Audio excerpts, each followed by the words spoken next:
It's Christmas Eve in snowy 1800 London, England, and in a small house at the edge of town there lived a lonely 7-year-old boy named Isaac. Isaac was a sad child with not a friend to his name. While most children were spending time with their families and eagerly looking forward to opening the presents that were placed with care beneath a beautiful decorated Christmas tree, little Isaac spent this most holy of nights alone in the cold, dusty attic room. Isaac's parents were very poor, and his mother was a strict crow of a woman who stayed at home and schooled Isaac. His father worked long hours down at the London harbor to support his family. Although a large portion of his earnings went towards purchasing and consuming copious amounts of alcohol at the end of his shift, sometimes he would come home drunk and being thrown out of every bar in London and shout at his beloved wife, Isaac's mother. Occasionally, it would escalate to violence, and he would end up beating her vulgarly. Then, when he was done, he'd force himself upon her in a drinking sexual rage. As it so happens, this particular night was one of those occasions. Isaac just remained quiet, quivering beneath the soiled bed sheets until the screams and loud bangs subsided. Once poor frightened Isaac was finally able to fall asleep, he dreamed of what it would be like to have a friend to play with. So maybe he could laugh and be happy with other children of London. Luckily for little Isaac, this Christmas Eve marked a big chance. With his assembled loneliness caught the attention of a guardian angel, who then crafted a very special gift for the sad little London boy. As the sun rose on Christmas morning, Isaac opened his eyes to find a strange wooden box sitting on the foot of his bed. With eyes widened in awe, he stared at the colorful handicraft box, wondering who had left it. He was not used to receiving gifts, especially toys. With little toys Isaac did have were ones he had found abandoned in the street or washed up in the gutter. Isaac scooted up to the foot of his bed in front of the mysterious box and picked it up with both hands. The box was beautifully painted in color styles, with carvings of happy clown faces on the side. There was a tag on the box that simply read, "For Isaac." On the top of the box was an engraved text. Isaac squinted his eyes to sound out the words, "Laughing Jack in a box." He paused. "Laughing Jack in a box?" Isaac heard of a jack-in-a-box, but never heard a laughing jack in a box. His mind spun with curiosity. As he grasped the metal crank, Isaac turned the crank, and the song "Pop Goes the Weasel" chimed in time with the crank's gragnation. As the song came to the climax, Isaac sang along with the final verse, "Pop goes the weasel." But nothing happened. Isaac let out a sigh.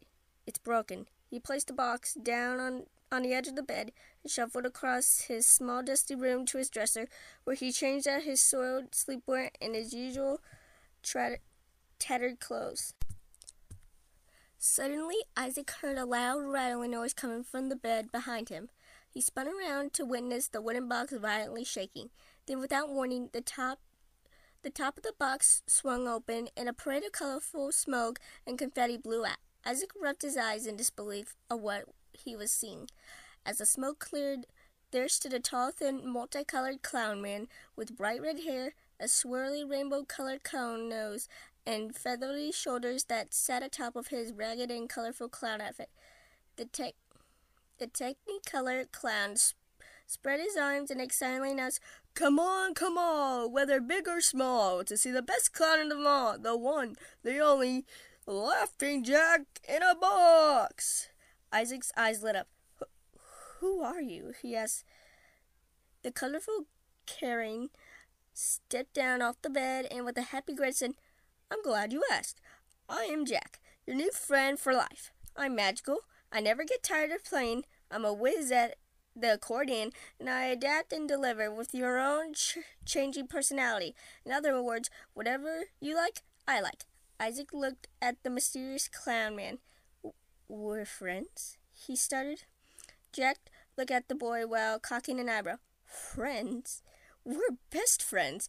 I was especially created to be your not-so-imaginary friend, Isaac. Isaac's jaw dropped. You know my name? Jack let out a whimsical laugh. Of course I know your name. I know everything about you. So now that the introduction is out of the way, how would you like to play a game of I Spy? Isaac grinned from ear to ear. Really? We can play games? I'd love to. Oh, He paused. I can't. I have to go downstairs to see Mother for homeschooling and chores. His smile faded to a look of disappointment. Jack placed his hand on Isaac's shoulder and with a warm smile said, It's okay. I'll be waiting here for you when you get back. Isaac's smile returned as he looked up at his new friend. Just then he heard his mother's shrill voice calling from downstairs. Well, I gotta go. I'll see you after I'm done, Jack, he said as he headed toward the door. Jack smiled. Absolutely, kiddo. Oh, and, Isaac? Isaac looked back at Jack, who gave him a wink and said, You should wear that smile more often. It suits you. Isaac grinned happily as he turned and walked out the door. All day, Isaac told his mother about the amazing colorful clown who came out of the magical box that appeared at the front of his bed. His mother, however, did not believe a word of it. Finally, he persuaded his mother to follow him up to his room so she could behold Laughing Jack for herself. Then walked up the stairs and Isaac swung the door to his room. See, Mother, he's right here. Isaac paused as he scanned the room that contained neither magical dancing clown man nor a mysterious wooden box. Isaac's mother was not amused. She gave Isaac a glare so menacing it made his knees weak and his stomach sick. But, Mother, he was... Isaac's mother delivered unto him a swift, hard smack across his face. His eyes began to tear up and his lip began to quiver as he could feel himself about to break down. You stupid, insolent child! How dare you lie to me in such a childish idiocy? Who will want to be friends with a useless worm such as you? You shall remain in your room for the rest of the evening, and shall receive no dinner. Now what do you say, you ungrateful wench? Isaac managed to swallow the knot in his throat and ordered to reply, Thank you, ma'am. His mother glared down at him for the moment before leaving the room in disgust. Isaac kneeled over, burying his face in the side of the bed. Streams of tears ran down his cheeks as he began to weep. What's wrong, kiddo? A voice called up. Isaac looked over to the edge of the bed where Laughing Jack was now silently sitting beside him. Where were you? Isaac muttered.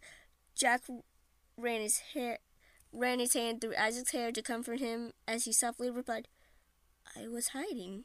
I can't let your parents see me, otherwise they won't let us play anymore. Isaac wiped tears from his now puffy eyes.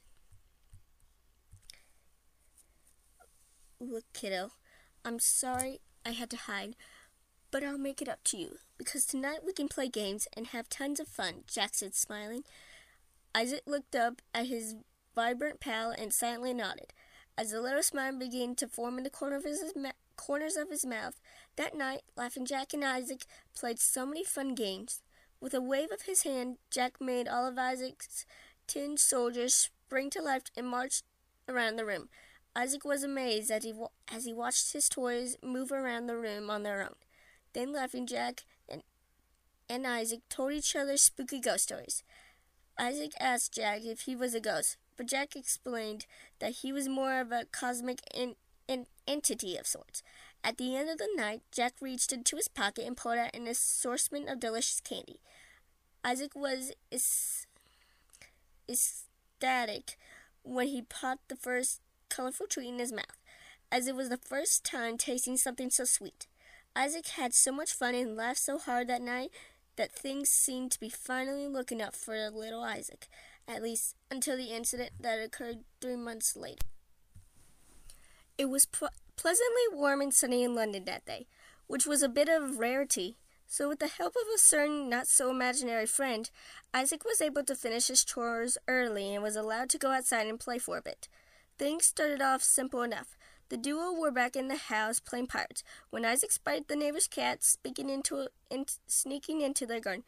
"Yarg, we got an enemy spy up the starboard bow," Isaac yelled, captive by the fantasy and imagination. "Yo-ho, I'll get them, Captain Isaac," explained his mate Jack in the best hearty pirate accent. Laughing Jack's arm stretched out across the gun and snatched the unsuspected feline, who began to struggle quite vigorously.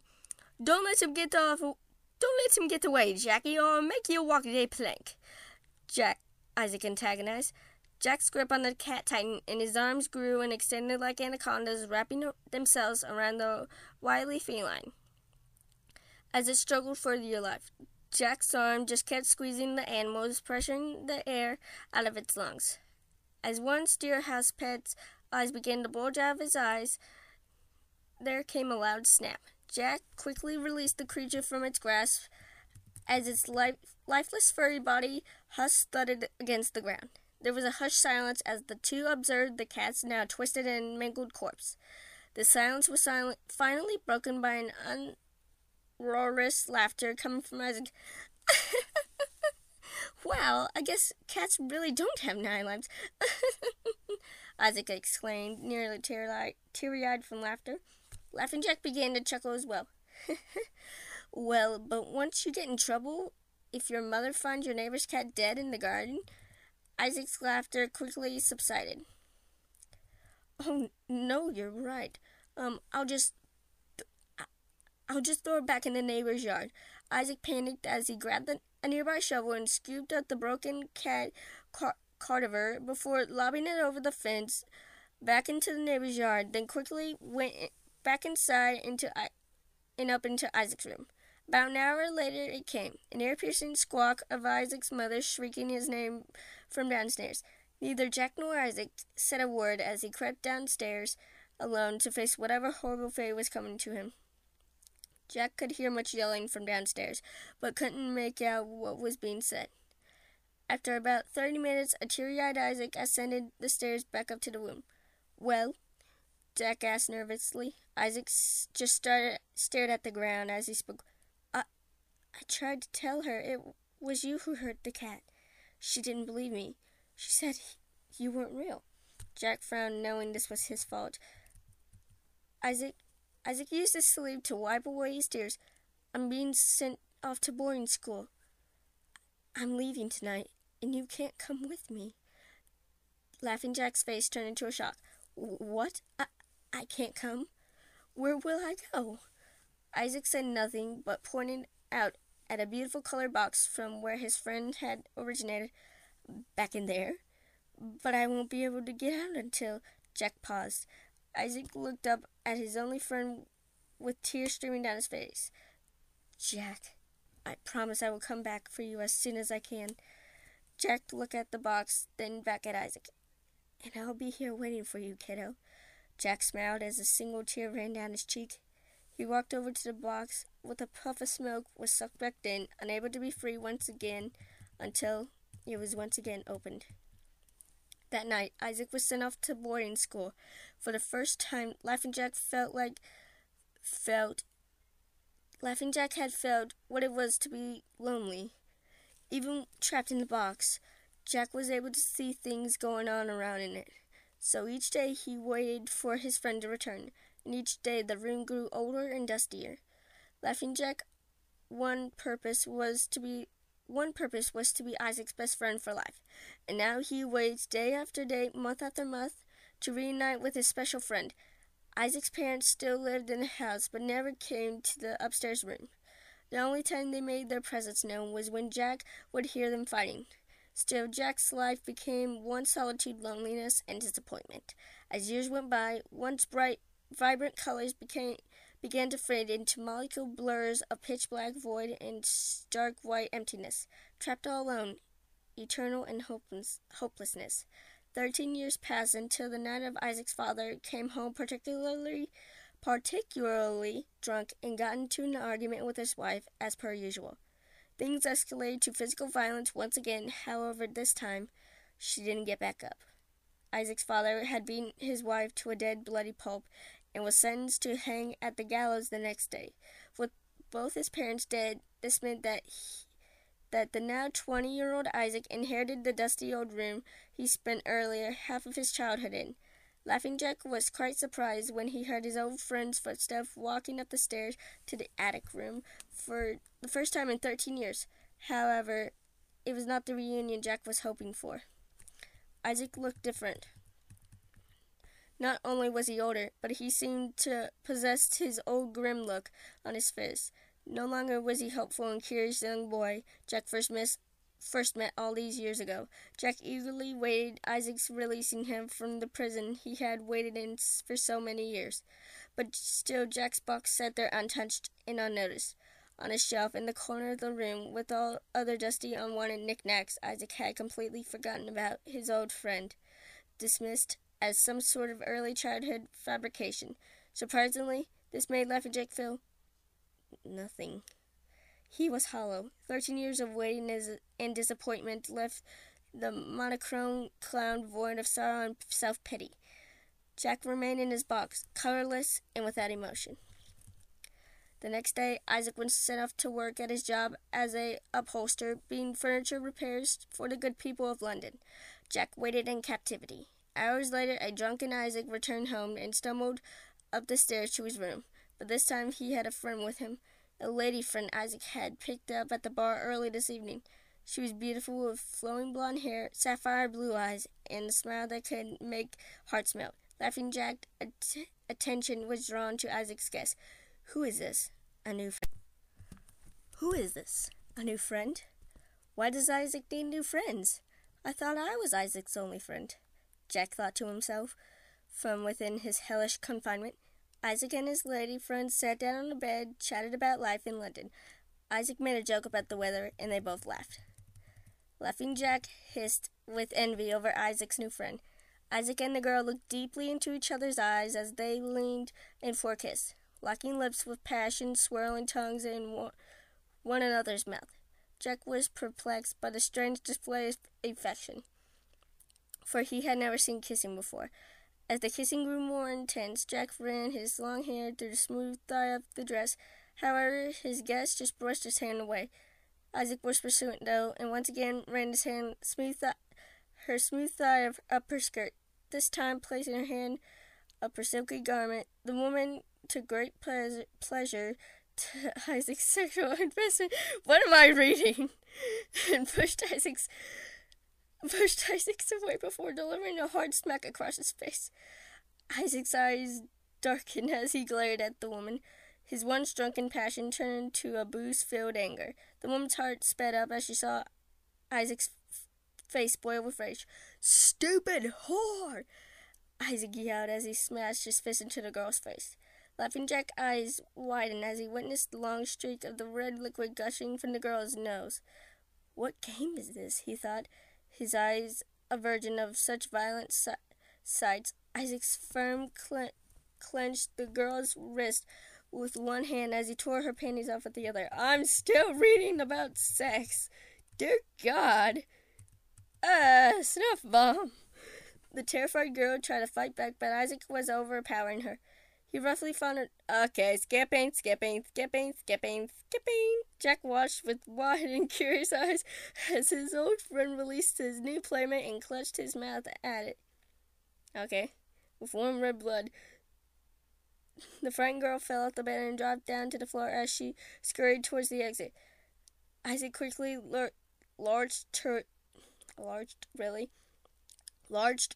forward and was able to catch his fleeing plaything by end of her dress. Reaching back, he wielded a long candlestick of the nightstand beside him, and with all his might bashed in the back of the young girl's head, which burst open with a ripe watermelon. Thick blood splattered across the room as the girl's blood convulsed over the ground for several seconds before going completely still. Blood was everywhere. Some droplets even managed to get on Laughing Jack's box, who was very much enjoying the show. For the first time in 13 long years, a smile began to creep across Laughing Jack's face, and all of a sudden a chuckle escaped his cold lips. Then another, and another, until Jack was cackling and howling with laughter from the other inside of his sealed box. What a wonderful, fascinating game, Jack thought as he watched the motionless girl, golden blonde hair turn red with blood. As the adrenaline began to mellow, Isaac, turning, realized he had to dispose of the body. He picked up the girl's lifeless corpse and plopped her onto the bed, but then left the room, closing the door behind him and locking it before leaving the house. He returned almost a full day later and re-entered the room, bringing with him a metal garbage can and a box of unholstered tools from work. He then cleared everything off the wooden desk on the wall opposite of the door, and then dragged the bed with the bloody corpse into the middle of the room. This not only gave Isaac room to work, but it also gave Laughing Jack a front row seat to the whole spectacle. Jack watched with a big, unfading grin as Isaac played his new game and the spoiled corpse. Only Isaac was all set up, he got to work. First, he dumped out the contents of his big black tool bag onto the work table behind him. An assortment of knives, hammers, pliers, and other tools were laid out before him. His first pick was scored unholstered knife, which he had used to carefully skin the body. That skin was then replaced on racks and stretched and turned into leather. Once that was put in place, Isaac then used the handsaw to saw off the arms, legs, and head, distributing the home with several families of maggots in the process. After filling the garbage can with bleach and vile chemicals, he submerged the limbs until the meat was stripped from the bones. Isaac fished the bones out of the soupy corpse juice and placed them onto the work table. Then in the cover of the night, he brought the trash can outside and dumped the rotting remains in the London sewers to be swept away into the harbor. For the next 3 days, Laughing Jack watched the modern inspired Isaac crafted the only human anatomy in a grotesque armchair ambition. The femur was made into a back legs of the chair, while the tibia of the feet were still attached to a course, which made into a front chair leg. A wooden frame was made into the base of the backing of the chair. However, the rim of the backing was crafted into the spinal cord. The arm bones were used as the arms of the chair and were fastened in place by some ribs. The now leathery flesh was sewn onto the seat and back in the backing of the chair, and the gold blonde hair was braided into lining of the base. On top of the armchair from hell sat the skull at once, belonging to the girl who had golden blonde hair, the sapphire eyes, and the smile that could melt hearts. Isaac was quite pleased with his work, and Laughing Jack, too, impressed by his old playmate's profound creativity. After that night, Isaac never touched another drop of alcohol again, for he now possesses much more macabre thirst.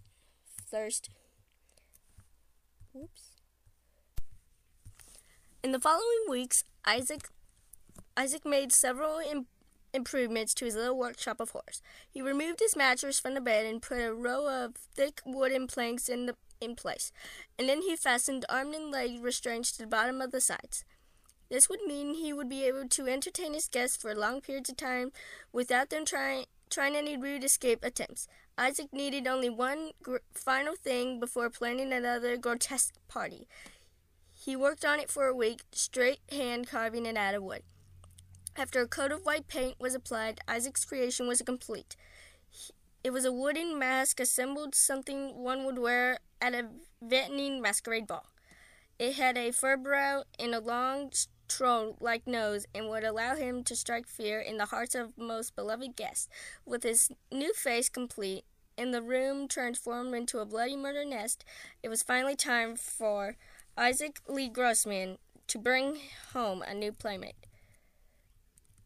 That following night, Laughing Jack watched as the masked Isaac Grossman stomped up the stairs, carrying him a large burlap sack with his new guest writhing within. He dumped the bag onto the torture bed, and out plopped the ground-gagged and very frightened young boy, probably only 5 or 6 years old. Isaac quickly undid the bindings and held him down as the restraints to his hands and feet of the steel bed frame.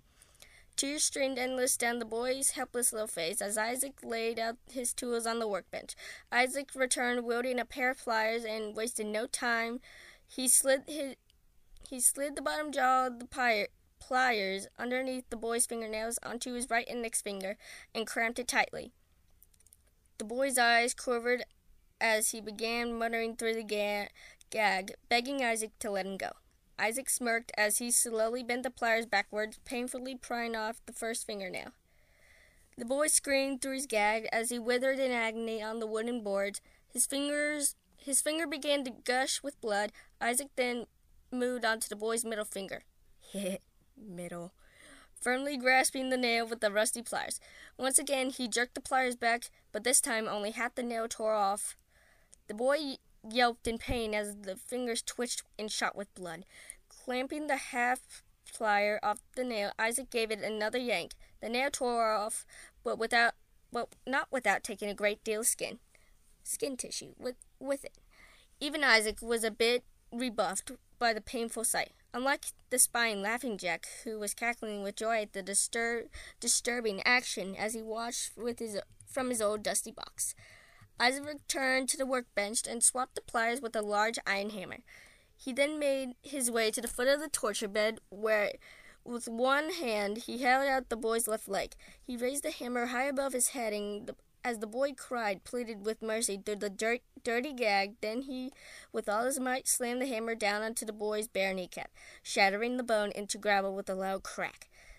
The child, consoled in pain and shrill screams muffled through the gag tied tightly to his face. As the child struggled with intense pain, Isaac placed the hammer down onto the wooden bed and returned once more at the workbench, where he equipped himself with a large sharp knife. Without delay, he began carving the words "useless worm" into the child's quivering chest. When he finished, the boy was barely conscious. Isaac knelt down and whispered into the boy's ear, "This is what happens to rotten boys who make nasty faces at people."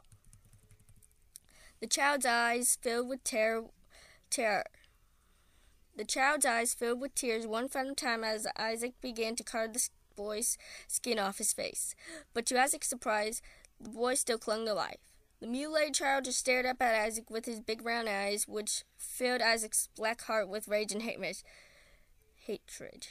"Even without a face, you're still an ugly little shit," Isaac shouted as he picked up the hammer from the foot of the bed and began to bash the poor little boy's face in.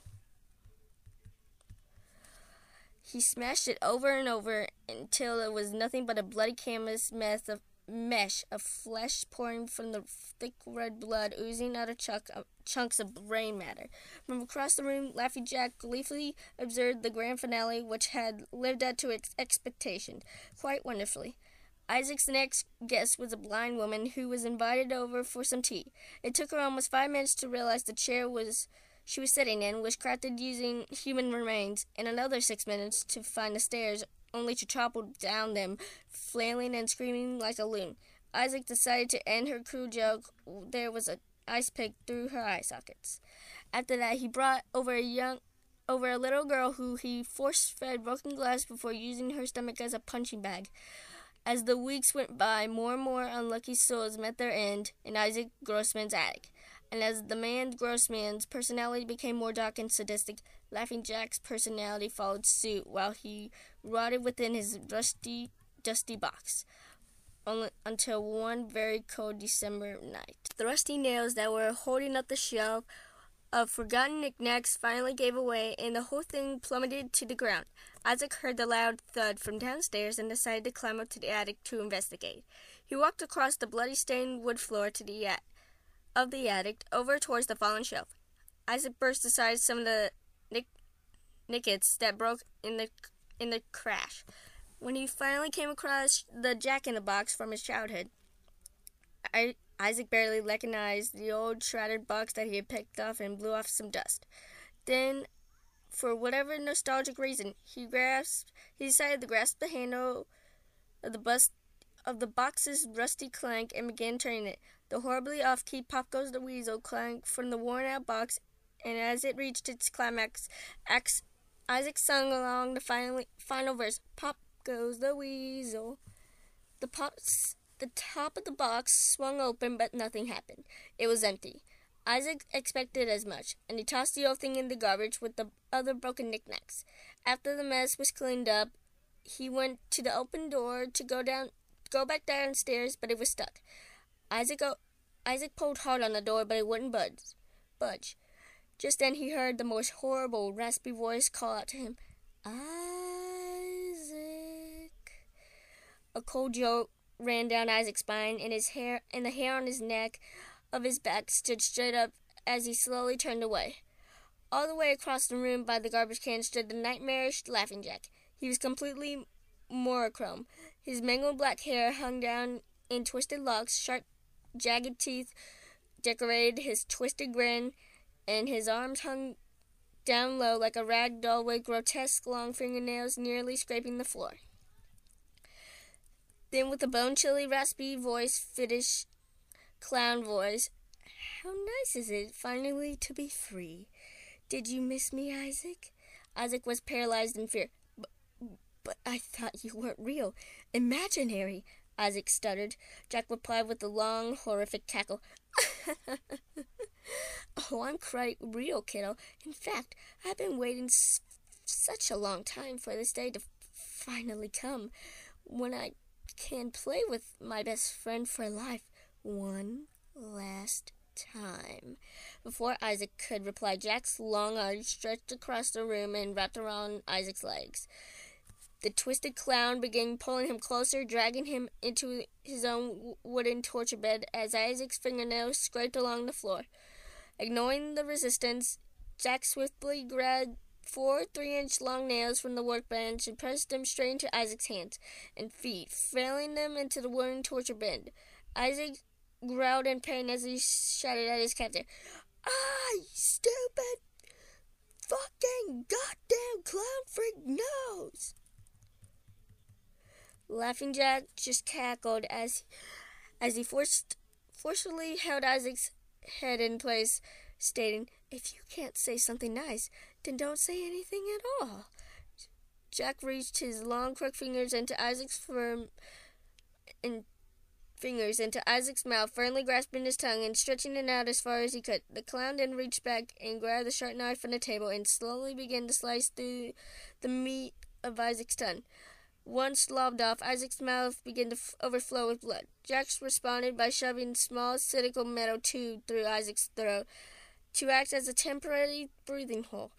At this point, Isaac was already in great pain and had his eyes clenched shut to avoid seeing his sickening horror that was performed upon his body. Come on now. It's no fun if you don't watch, Laughing Jack said playfully, but Isaac kept his eyes closed tight. Laughing Jack sighed, Suit yourself. Jack then forcefully held open one of Isaac's eyes as he reached with his big arm and took out a long, pointy fishing hook from the workbench. Slowly, Jack proceeded the sharp end of the hook through the top eyelid, straight through the bottom of the eyebrow, and out the top, permanently pinning it open. Then it took out a second hook, pushing it through the bottom eyelid, pinning it to the cheek. Jack repeated the process to the other eye, and before long a series of sharp metal hooks made sure Isaac didn't miss out on any action. Laughing Jack then took the same knife he had used to lob off Isaac's tongue and began to focus on the removal of Isaac's lips. Jack forcefully slipped 2 strips of flesh off Isaac's upper and lower lip and lower mouth, causing his teeth and gum to be completely exposed. Looks like someone hasn't flossed regularly. Laughing Jack cackled under his breath as he reached back and grabbed the hammer. Isaac attempted to mutter some kind of beg for mercy, however, only groggled in moans that escaped his throat. Jack raised the hammer into the air, and with a twisted grin, he slammed it down, giving off a loud crack with the iron hammer, shattering Isaac's teeth with like brittle clay. Jack dropped the hammer and began to howl with laughter as he tore off Isaac's shirt, taking the sharp knife and cutting straight down Isaac's chest all the way past his stomach. Isaac groaned with a sharp sting pain as the microno monsters warmed his wretched fingers underneath Isaac's skin on Isaac's chest, peeling it off as it were, performed his horrible live autopsy. First, Laughing Jack began to pull Isaac's intestines in the same small manner a magician would pull a series of colorful cloths out of his pocket. Then, after sniffing off a small length of intestine, Jack pressed one end against his cold black lips and began blowing air into the foul organs. Once inflated, he twisted it into the shape of a poodle, and with a loud cavil exclaimed, "I can do graffiti too!" Or, "I can do giraffes too!" Isaac remained still in shock, and as a clown created, gently placed the macaron balloon animal beside Isaac.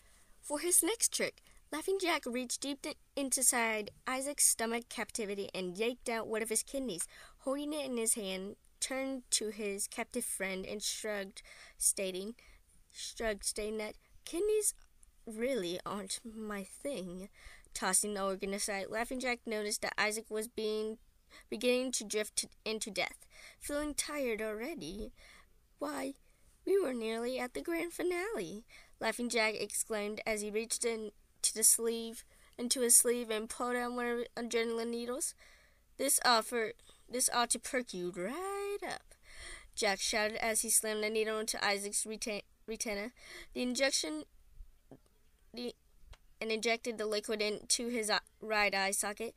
Jack wiggled and twisted the needle further into your playmate's eyeball as Isaac was relayed back into his life to the feeling of sharp needles scraping the back of his eye socket. With a sinister chuckle, Jack yanked the needle out, pulling his eyeball out with it. Isaac's right eye now hung out of his socket by the eye stalk as it dripped down the side of his face. Jack smirked. "Well, now I have your full attention." The insidious clown then took his long, crooked index finger and poked in Isaac's stomach. Jack lowered his hand down towards the open cavity and stretched his mouth wide open. Within seconds, a torrent of filthy cockroaches started filling into the clown's gullet, spilling into Isaac's open chest. Each vile roach crawled and pushed its way into the small opening into Isaac's mouth, filling in full of disgusting, wretched bugs. As his stomach became flooded with bugs, the roaches began to scurry up his throat, squeezing their way out of his mouth in nasty captivity. Isaac was inches from death when his captor kneeled beside him and spoke into his ear. "It's been a blast, kiddo, but it looks like our time together is about up. No need for tears, though, because I plan to spread my friendship to all the lovely kids of the world." And with that, Laughing Jack said, reached into Isaac's chest and yanked out his still beating heart. As his life bled out on the cold wooden floor, or onto the cold wooden bed, Isaac's life flashed before his eyes. He saw his mother, his father, the boarding school, his victims, and the last thought that fluttered through his mind was the very special Christmas where he woke up to find a beautiful, handcrafted wooden box that contained his very first friend. There were rumors when the police finally found Isaac Grossman's rotten, maggot-infested corpse weeks later on Christmas Eve that even though his face has been bashed and torn into bits, he almost looked